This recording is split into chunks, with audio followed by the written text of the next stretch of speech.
Hi guys, welcome back to my channel. On today's Explained episode, we're talking all about washing rice. I'm gonna share with you the reason why you should wash your rice most of the time and how to properly wash it. Also, the reason why some people don't like to wash their rice, as well as the most important topic, the heavy metal arsenic in rice and how to avoid it.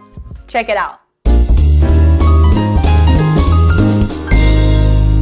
Hi new friend, this is Erica right here. I'm a Taiwanese citizen currently living in America. Cooking and traveling are my passions, so I'm here to share with you my favorite Asian recipes. On each Explained episode, I will pick one topic, either as an ingredient, sauce, a dish, or a cuisine, and explain all about it in detail to you.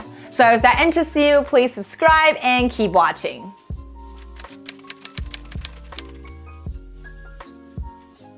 Rice nowadays have a more serious problem than bugs that we need to worry about, which is the heavy metal in rice, specifically arsenic. But how dangerous it is to you will depend on many factors, such as where do you get your rice, how often do you eat rice, your body weight, and also how do you prepare your rice. There are organic arsenic and also inorganic arsenic. Organic arsenic is considered less dangerous. It can be found in many seaweed and shellfishes. However, inorganic arsenic in large doses, in the worst case scenario, can cause death within 2 days. Chronic exposure to inorganic arsenic may cause lung and bladder cancer, heart diseases, as well as type 2 diabetes. So if you eat rice as often as me, 4 days a week or every single day, you should probably take this a little bit more serious. Inorganic arsenic is a water-soluble heavy metal. It can get into rice with the pollution depending on where is the rice planted. Arsenic get into our rice through water and soil,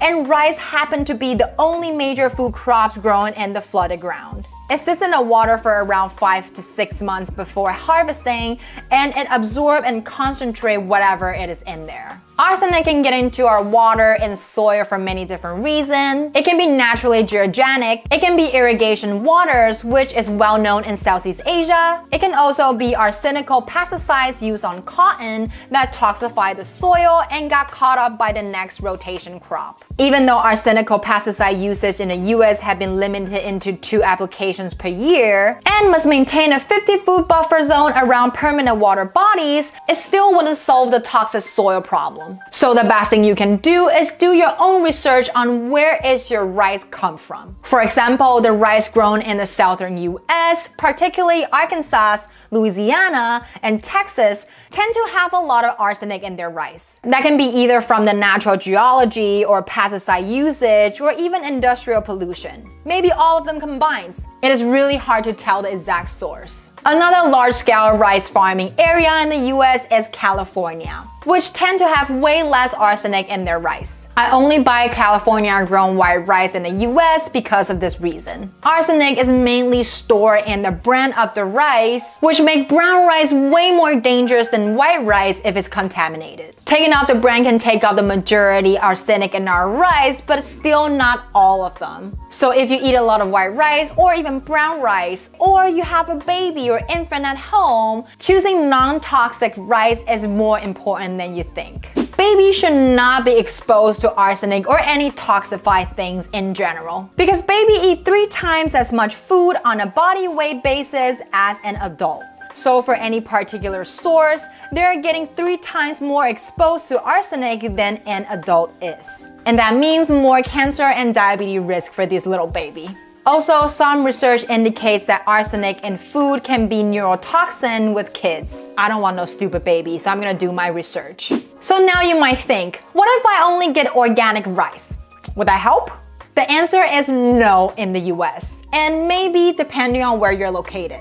Again, the main reason why there's arsenic in our rice is not because we use an arsenical pesticide, but instead we grow rice in a polluted water body or soil. Organic rice is supposed to have lesser amount of pesticide used on rice, but not natural toxin like the arsenic. Not to mention, a lot of time when the water and soil is polluted in the farmer itself don't even know it's happening. They're still trying their best to produce a great organic product that can still be sold as organic rice at a higher price in the supermarket. In the US, whether the rice is grown organically or conventionally, it does not have an impact on the arsenic level, let alone with other heavy metals. But another example, say in Taiwan, if you want to sell your rice as organic rice, you will also have to pass a natural toxin test as well. So it really depends on your local law. Bottom line is, if you don't know your local law, don't bother about getting organic rice if you're afraid of heavy metal.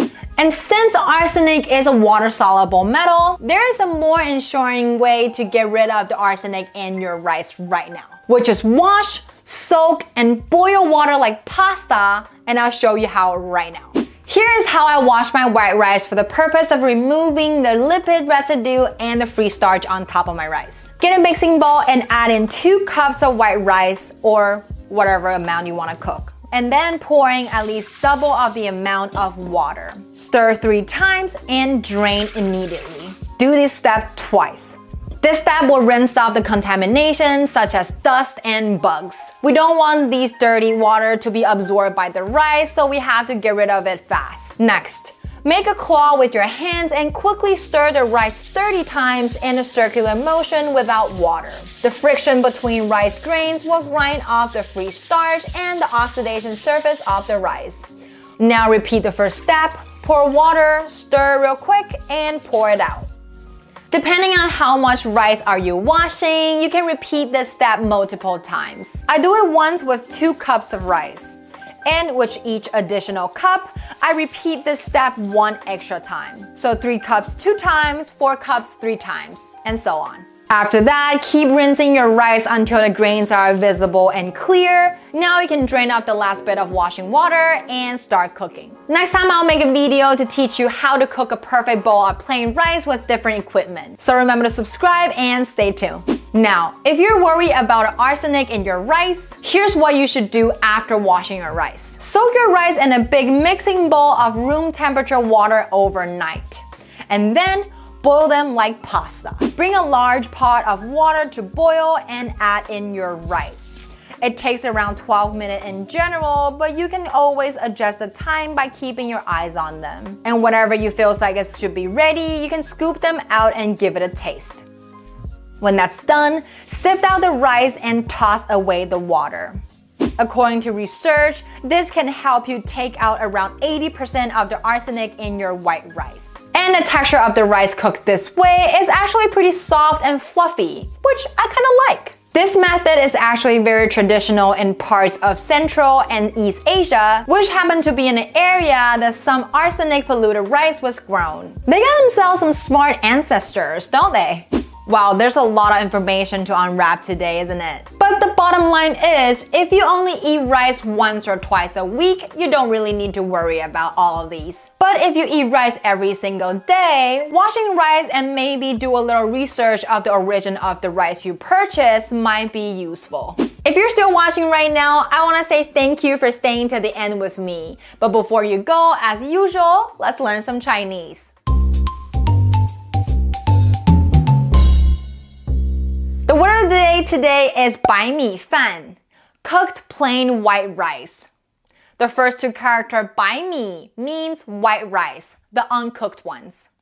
And the last character 饭 means cooked rice. It could be either white rice, brown rice, or other type of rice. So white rice with cooked rice, 白米饭. It means plain cooked white rice. Thank you for watching till the end. Let me know if you like this recipe by giving this video a thumbs up. It's only gonna take you a second, but it means a lot to me. I make video on YouTube every Monday and Thursday, so remember to hit that bell and you'll never miss out. Last but not least, don't forget to subscribe on my channel if you haven't already, and I'll see you in the next one. Bye!